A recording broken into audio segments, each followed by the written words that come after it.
That was a great story. And so I'm going to read it to you just to bring it back. For knowing and helping people cross a raging river like a human ferry, the medal, the St. Christopher, was an image of St. Christopher with the baby Jesus on his shoulder. The weight of the child was much more than expected because baby Jesus carried the weight of the world. That's huge, right? Mm-hmm. And so, I mean, that's the same in what we have to do. We're going to keep going back to it, is that we have weight that we try and carry. But it's not our weight to carry. None of it. I don't care what you have. Alright? So, let's continue on. Let's everybody, we're going to read this. Let's go to Luke 9.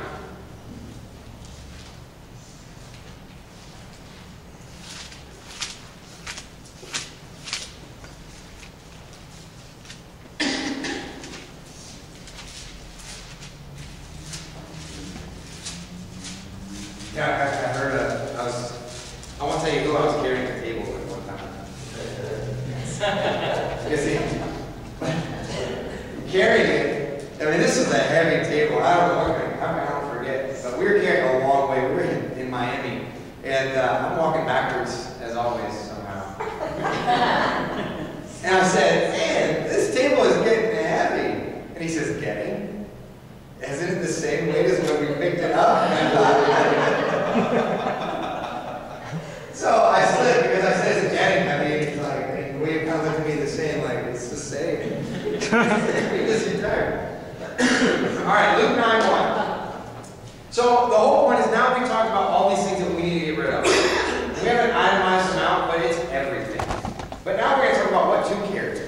What are we supposed to carry, and how are we supposed to carry it? All right, Luke 9:1. Jesus called the disciples to go out and carry nothing. The disciples, they were the examples. See, there was Jesus who set the examples for them. They were kind of like, you have your lieutenant colonel, let's talk about rank, you have your colonel, you know, and you decide down. But these disciples went out and they did the work. And, you know, Jesus went out and said, when you go out, carry nothing. You don't need anything. He says unto them, take nothing for your journey. Neither staff, nor wallet, nor bread, nor money, neither your two coats. So we all have a journey. So what are we supposed to take with us? Nothing. Why? Because Jesus gives us everything that we need. Right? You know, we get conquer money, and I'm telling you, I do too. I wonder if, you know, sometimes paying my bills and things like that, but at the end of the month, what happens?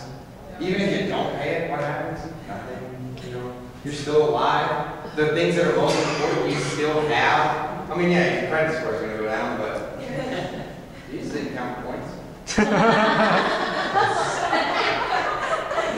That was not in my notes. Okay? When you do God's plan, He will provide the necessities. Okay, let's go down to now 9:23. This is what you're supposed to have. And He said unto them all, if any man would come after me, let him deny himself, the world, himself, and take up his cross daily and follow me. Even I, and I'm going to ask this because even I was kind of like, what does it mean, take up your cross?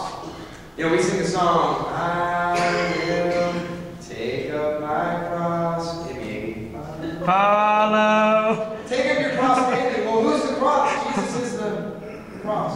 So take Jesus with you daily. And this isn't something you haven't heard before.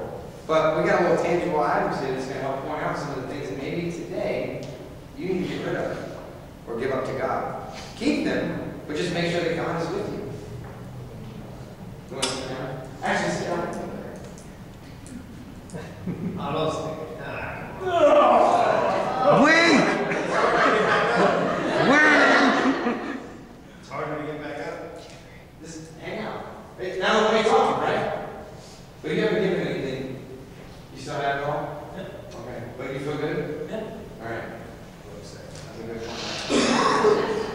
My mate's like, that was the best sleeping position in the military I've ever had. You got your rucksack and your Kevlar, you put that thing back, and your lights out. It's okay, so anyway, Jesus said to them, if any man who comes after me, let him deny himself and take up his cross daily. So we take up our cross. When you get rid of your things, there's a void. You know, most people say that I gotta get rid of some things before I go to church. I gotta get rid of some things. There's gonna be a void, people.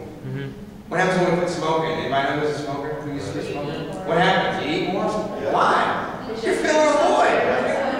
I'm so lonely. I know this is a very, okay, analogies Jesus was, tangents he was not. Okay, but I am.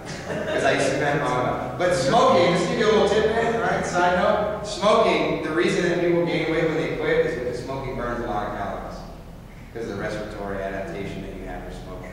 But you do feel the void with the oral fixation of the smoking or the eating. And so now, when we get rid of the things that hopefully William's going to get rid of, he's got to start filling these things back up. He's got to start pulling more God, more Jesus into his bag. Because the weight of the cross is what? Nothing. That's right. Because it's not our weight to bear.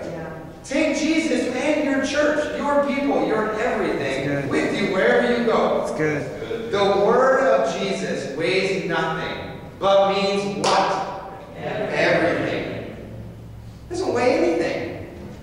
William, stand up. Bless you.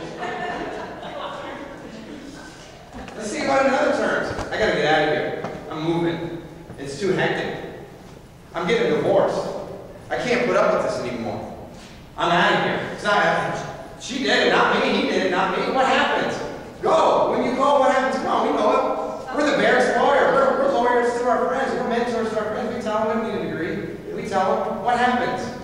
You're going to take it with you. You stand back up. All that until you give it to God. You're all going to keep it. Trust me, people. I'm giving things to God. I'm telling you because I'm with you. You've got to continue to give them. Does that mean that you're going to continue to be depleted of everything you have? No. Because every day you're going to change. Every day you're going to grow. And there's going to be things that are thrown back in your bag. And there's going to be things that are snuck in your bag. But that's out of our control. Because if we can't control it, what do we do with it? We give it to God. And you deal with the things that you can control. Everything else you give unto Him. Amen? That's right. Is it getting happening? Same way when it started. Now what happens on your friend, and I'm going to unload my way on you. You think you're going to be happy? Yeah.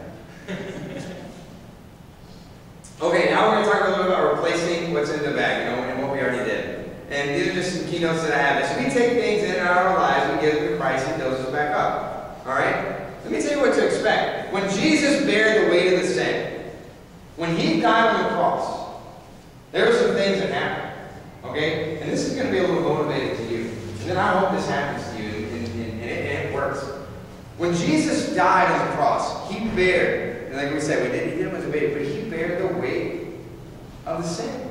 And what happened? The earth shook, right? The earth shook, the clouds, they came over. You know, I want you to know that when you give these things to God, you're going to shake. And you want to shake.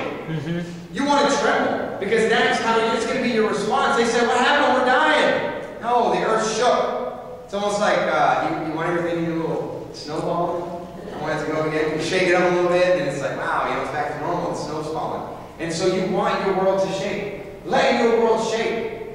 If you're in complacency, how can you expect change? That's right. You know, I told you this week, I was in my daily grind, but I took a step out. I took God with me when I took a step out. I didn't step out in faith, like there's faith, and I'm stepping out here. Come on, God, come with me, meet me. No, I said, you know what? Let's go. I prayed when I went. I took it with me. But I took the ones with me around me who I know they're going to be with me in God. My family. They're going to support me. That's the worst thing you can get from family, right? Hey, what do you think? Hey, a good buddy of mine told me, what do you think about this? Hey, whatever you love, I like. Was it right? Whatever you like, I love. And so if you don't want to hear that from people, he's like, what do you think I should do? You do it. It's between you and God. I want you to tell me what you do. The earth shook when Jesus died on the cross for our sins and our burdens. So let your ground shake. Get you to start changing some of the things in your life. Like I said, it's not always bad, it's not always good what's in your bag, but it's about getting it and giving it to God, identifying what you have. Okay? When you die of the earth, the flesh, and that's what we say when